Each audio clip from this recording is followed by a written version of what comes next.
Buenas noches, en la línea telefónica el doctor Miguel Carbonell, él es abogado constitucionalista, a quien siempre saludamos con mucho gusto. ¿Cómo estás, Miguel? ¿Qué tal, Primitivo? Me da mucho gusto saludarte a ti y a todo tu auditorio. Oye, Miguel, primero que pedirte tus impresiones sobre esta propuesta del ministro González Alcántara Carrancá. Hay quien dice, de parte de Morena, de quienes defienden también la reforma judicial, que ya son los últimos intentos desesperados de la Corte por tratar de frenar esta reforma. Mira, es un proyecto muy acucioso, muy profundo, es un proyecto muy largo, son más de 400 páginas, Primitivo, en donde el ministro González Alcántara, que es uno de los juristas con mayor reconocimiento del país, es un jurista de larga trayectoria, unánimemente reconocido, pues hace un trabajo de muy alto nivel, déjame ponerlo así. Uh-huh.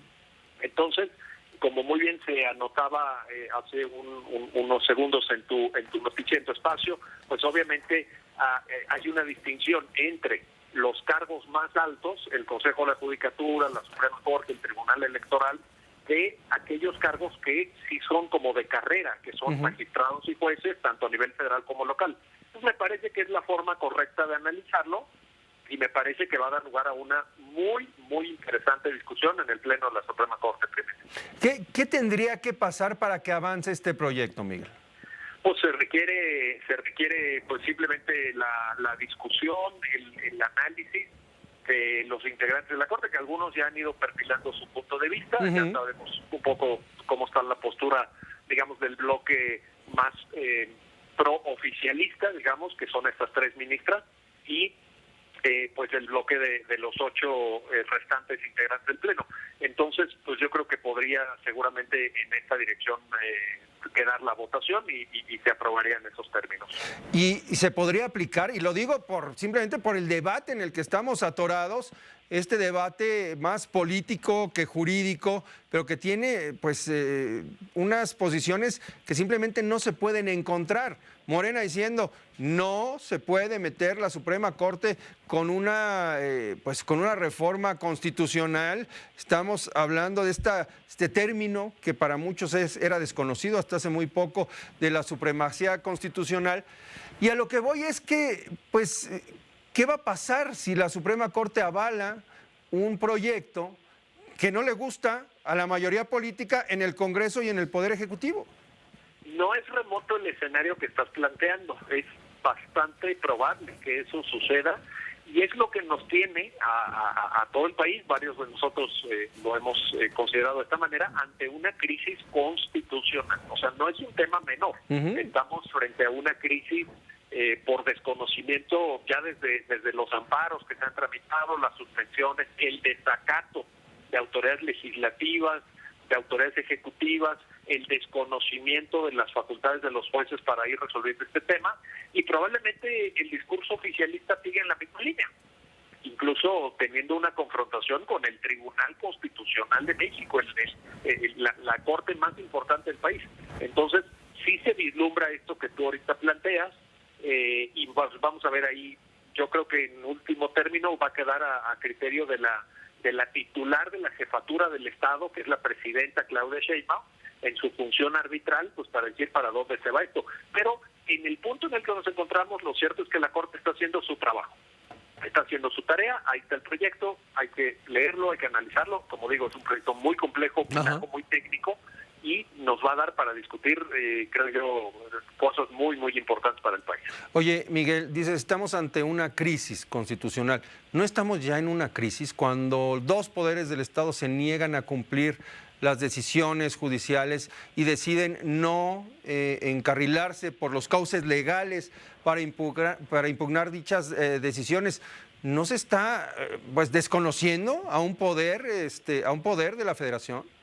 Sin duda, y ese es el corazón, creo yo, la columna vertebral, vaya, de la crisis en la que estamos inmersos, de la cual además no está fácil salir, porque como tú también apuntabas, Primitivo, y tienes toda la razón, las posturas se han ido haciendo cada vez más extremas. O sea, ya no hay diálogo, hay un deterioro institucional. En la propia nota que reportaban hace unos minutos se apuntaba con todo tino, hay un hay un desconocimiento, ha habido pues unos dichos fuera de tono desde mi punto de vista completamente de la propia presidenta, incluso por otra parte quienes están protestando en contra de la reforma judicial pues también han usado términos bastante cargados, ¿no? Hay ahí posturas muy difíciles de que se encuentre un terreno común, un acuerdo y simplemente un diálogo mínimamente civilizado para ver no solamente qué sucede en lo inmediato, sino cómo salimos de esta crisis, que eso es lo importante, qué sigue en toda esta historia. Y ahí creo que las posturas son radicalmente opuestas. Ese es muy complicado. ¿Qué sigue en este debate? Y bueno, por último te pregunto, justo en lo que sigue, es aplicar, con los elementos que hay ahorita, con la reforma constitucional aprobada, pero con muchas leyes secundarias que todavía no se aprueban, que se están elaborando, ¿qué tan factible es poner en marcha la reforma? Estamos hablando nada más en el tema de la elección judicial, que no hay un mapa electoral del país apegado a los circuitos judiciales, por ejemplo. No hay cuestión, no se ha resuelto todavía el tema de las impugnaciones de quienes queden relegados. El otro día escuchaba al ministro Lainez aquí en Grupo Fórmula con Azucena Oresti, que decía, si hay una gran cantidad de impugnaciones, nos vamos a tardar 9 meses en desahogarlas. Vamos, parece que no hay herramientas técnicas jurídicas para llevar a la realidad lo que está en el papel.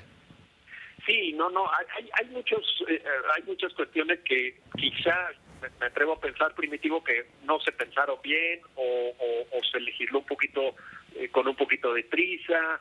En fin, algo pasó porque, por ejemplo, se han hecho algunas estimaciones de que el día de la elección, si es que esto finalmente transita y va hacia adelante, nos van a dar a cada ciudadano 200 boletas electorales. No, imagínate. 200. O sea, ¿cómo nos vamos a orientar? ¿Cómo vamos a saber? Pues hasta en cada urna tenemos que depositar una diferente. O sea, ya para la boleta 150 la mayoría de nosotros ya no va a estar poniendo atención seguramente. O sea, ¿cómo se va a operar esto que tú señalas y planteas ahorita? Pues no lo sabemos. Pero yo creo que sí es indispensable que la Corte se pronuncie. ¿Por qué? Porque hubo recursos que llegaron ante la Corte. Sí. O sea, se le planteó el tema a la Corte. La Corte no puede dejar de pronunciarse. Es su obligación. Habrá personas a las que no les guste el criterio del proyecto del ministro González Alcántara Carrancá. Habrá otras personas que tengan un parecer diferente.